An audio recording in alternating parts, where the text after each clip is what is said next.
నమస్తే. Welcome to values. Vijay Devarakonda మీద case నమోదైనట్టు తెలుస్తోంది. సో, దీని గురించి డిస్కస్ చేద్దాం. ప్రస్తుతం మనతోటి సీనియర్ జర్నలిస్ట్ దుర్గా వడ్లమణి గారున్నారు. వెల్కమ్ చెప్పేద్దాం.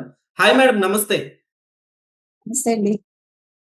విజయ్ దేవరకొండ మీద కేసు నమోదైనట్టు తెలుస్తోంది మేడం. అయితే కొంతమంది గిరిజనుల మీద కొన్ని వాళ్ళ కొంచెం అవమానించేలాగా మాట్లాడినట్టు తెలుస్తుంది. ఏంటి మేడం అసలుకి కేసు ఇష్యూ? అంటే విజయ్ దేవరకొండ కావాలని మాట్లాడలేదండి, నెంబర్ 1. మేడం. ఆ తర్వాత రెట్రో మూవీ అందులో అంటే ఆ వేడుకలో భాగంగా ఆయన మాట్లాడటం జరిగింది. ఆయన అనాగరికంగా అనబోయి గిరిజనుల్లాగా అనే ఒక పదం వాడినట్టున్నారు. అదంటే పదం అనవసరంగా అంటే ఒక పదానికి ఒక పదం వాడడం జరిగింది నాకు తెలిసి. ఓకే. ఆయన ఎవరిని కించపరచాలని కానీ ఎవరిని అంటే తక్కువ చేసి మాట్లాడాలని కానీ విజయ్ దేవరకొండ ఉద్దేశంగా మనకు కనిపించట్లేదు. అయితే దీని మీద ఇవాళ రాయదుర్గం పోలీస్ స్టేషన్ లో కేసు నమోదైంది.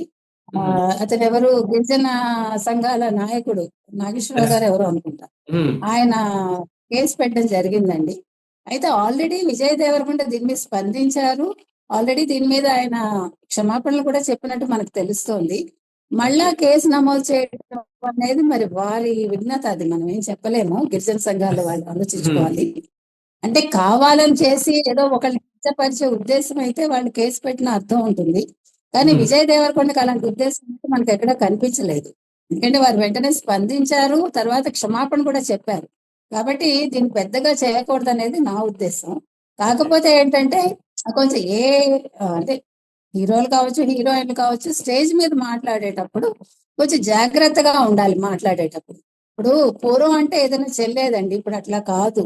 మన మాట ప్రతిదీ కూడా ముందు సోషల్ మీడియాలో వచ్చేస్తుంది. గతంలో అంటే ఓన్లీ పేపర్సే కాబట్టి పెద్ద ఇబ్బంది ఉండేది కాదు, మీరు ఏం మాట్లాడినా.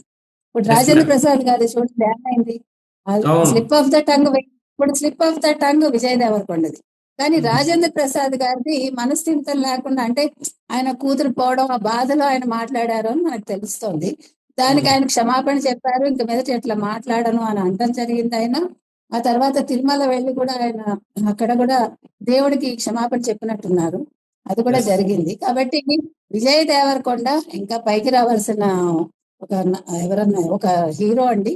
సో ఈ విషయాన్ని పెద్దగా చేయకుండా వాళ్ళు గిరిజన సమాఖ్య ఏవైతే ఉన్నాయో ఆ ప్రెసిడెంట్ కావచ్చు, ఆ సభ్యులు కావచ్చు, వాళ్ళు పెద్ద మనసుతో దీన్ని పెద్ద ఇష్యూ చేయకుండా ఉంటే బాగుంటుంది అనేది నా ఉద్దేశం. Yes madam. అయితే ఈ మధ్య కాలంలో ఇట్లా స్టేజ్ల మీద చాలా మంది హీరోలు కావచ్చు, హీరోయిన్స్ కావచ్చు, నోరు జారటం ఎక్కువైపోతుంది. అసలు దీన్ని ఎలా చూడొచ్చు అంటారు? అంటే కావాలని ఇప్పుడు బూతులు మాట్లాడుతున్నారు. మొన్న ఒక హీరోయిన్ కూడా మాట్లాడింది.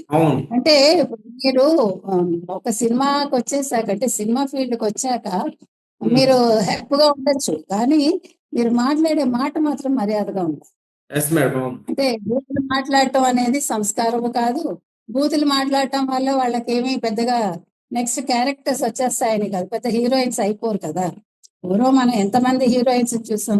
ఇప్పుడు మొన్న ఇటీవల మనం జయప్రద గారు, జయసుధ గారు, సుహాసిని గారు ఒకే వేదిక మీద చూసినప్పుడు ఎంత ఆనందం అనిపించింది. వాళ్ళందరూ కొన్ని దశాబ్దాలు వాళ్ళు అలరించారు సినిమా ఇండస్ట్రీని కదా, సినిమా ప్రేక్షకులు. కాబట్టి ఆ రకంగా ఉండాలండి. ఇప్పుడు మనం ఒక వాణిశ్రీ, అలా ఒక్కొక్కరు ఒక్కొక్క ఐకాన్లు అనమాట. ఒక సావిత్రి గారు, ఒక భానుమతి గారు, ఇట్లా ఆ రకంగా వీళ్ళు ఉండాలి తప్ప, ఒక మంచి ట్రెండ్ సెట్ చేయాలి తప్ప బూతులు మాట్లాడేసి మేమేదో చాలా గొప్పవాళ్ళు అనుకుని, అయితే ఇది మా సంస్కృతి అంటాం అనేది కూడా ఎక్కువైపోయింది. సంస్కృతి అనేది బూతులు ఉండవు. సంస్కృతిలో ఎప్పుడు మంచి ఉంటుంది. సంస్కృతి సంప్రదాయాలు అనేవి మనకి సంతోషాన్ని ఇవ్వాలి, ఎదరవాళ్ళని కూడా సంతోష పెట్టాలి. అంతే తప్ప ఎదరవాళ్ళని బాధ పెడుతూ మనం బూతులు మాట్లాడటం మాత్రం సంప్రదాయం, సంస్కృతి కాదండి. విజయ్ దేవరకొండ ఆల్రెడీ ఒక సినిమాలో ఆయన ఒక పదం వాడారు, దాని మీద చాలా కాంట్రవర్సీ వచ్చింది అర్జున్. అది వెనక్కి తీసుకోవడం జరగలేదు, అది కూడా చాలా తప్పండి. కాబట్టి విజయ్ దేవరకొండ గారు కూడా ఆలోచించుకోవాలి. మరి సినిమాలు చేసేటప్పుడు లేదు, స్టేజ్ మీద మాట్లాడేటప్పుడు మాత్రం నాలుక అదుపులో పెట్టుకుంటే బాగుంటుంది. Yes madam. అయితే బయటకు వచ్చి క్షమాపణలు కూడా చెప్పడం జరిగింది విజయ్ దేవరకొండ గారు. అంటే రిలీఫ్ అయిపోయినట్టనా, లేకుంటే జైలుకి తీసుకెళ్ళడం కానీ ఇట్లా ఏమన్నా జరుగుతాయి అనుకోవచ్చా? లేదులేండి, ఐ డోంట్ థింక్ సో. మళ్ళా ఆయన బహిరంగ క్షమాపణ ఏమైనా చెప్తే సరిపోతుందేమో, మనకు తెలియదు. మరి వీళ్ళు గిరిజన సంఘాలు ఏం పట్టుబడతాయి, ఆయన ఏ విధంగా దీన్ని ట్యాకిల్ చేస్తారనేది మనం చూద్దాం. Okay. Okay madam. Thank you.